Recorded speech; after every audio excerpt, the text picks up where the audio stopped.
Yes. I mean, so right now I've got a case that this guy was in a truck accident. So you know, I'm coming from, I like to get the bone to move and get the nerves flowing and all that sort of stuff, right? I'm down with that. Well, bless his heart, this guy comes and he ends up having this massive depolarization. He's just shaking. You watch him, he's doing this sort of stuff, and I'm going, oh my goodness, what do I do with this guy? Well, the nice thing is, since I've been in this program, I'm kind of excited about this case. And it's like, let's see what can happen. And one of his problems, ever since the wreck, his back had been sore. So started adjusting, and there are plenty of things wrong with his back, right? So I started working on that.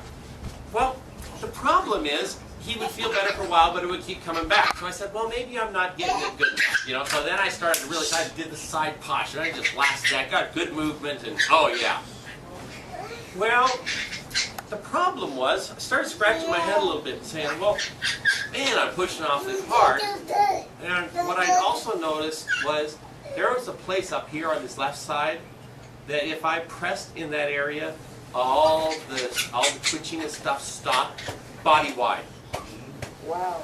So then I started thinking, well, wait a minute, if it's that strategic there, so I positioned him on the table, and then I pressed on that, and I watched his breathing come back and relax, and all the twitching stopped.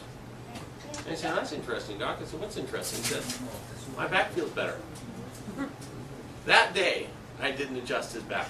I've not adjusted his lower back since.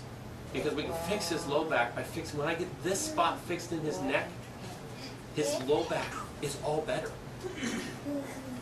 And now, he's gotten to the point where the fragility, where he couldn't even move or get out of without twitching, he can now move, he can roll. It's been about a week and a half, he's been able to now roll over on the table, and I don't see that twitching anymore. His brain is building the capacity to stop and put the brakes on these movements that we don't want, allowing just the movements that we want. I thought when I started the program that if I go to pick up your hat, that I'm making these muscles move that will pick up the hat. No, my brain is firing everything, and it's my cerebellum and something that inhibit everything but the movement that allows it. So it's I'm on, bam, my whole nerve system, my whole muscle system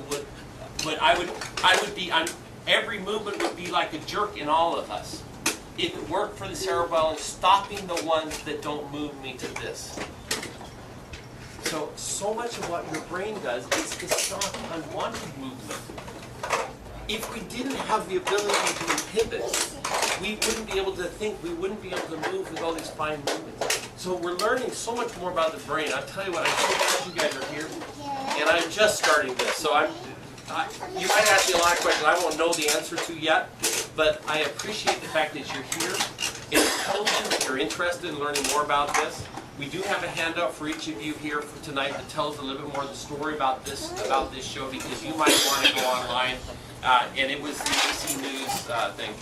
So I'll pass it there. Then we'll pass it there. So I will stay here afterwards. If you do have some questions, I would love to entertain those. If you do think about something, because what this means is there will be some people that you know or that I wouldn't have known what to do with in previous years. So if there's somebody who has a really fascinating neurological issue, they don't know where to go, they've tried different things, this may be a brand new direction for somebody.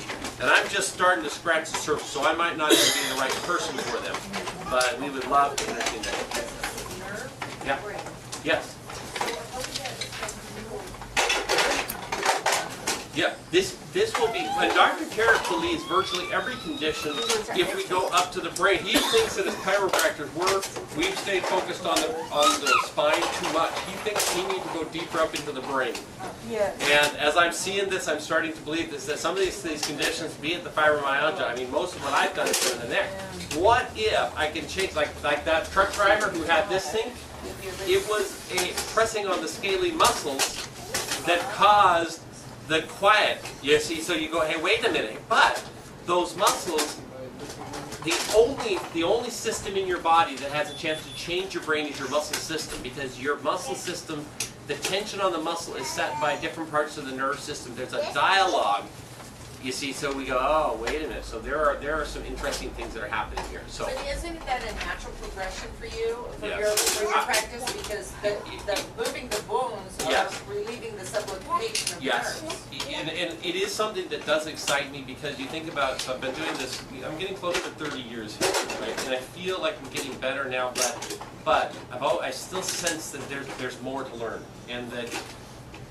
When I made that change in '97 to this more precise and more focused way of adjusting, that instead of the torquing and twisting and stuff, but thinking more about global positioning, posture-based, and changing the nerve system in a new pattern, this is fitting into it, but it's going to take it to a whole nother level. Yeah, and so you're gonna see some stuff, and so I'll be probably putting on some talks of some really fascinating stuff. And it might even be there might be several cases that we actually treat here. Then we might even be able to have some of these people share about what's happening. And anyhow, so I'm so glad you guys came. Thank you so much for coming. Have a wonderful, wonderful evening. Thank you. Thank you.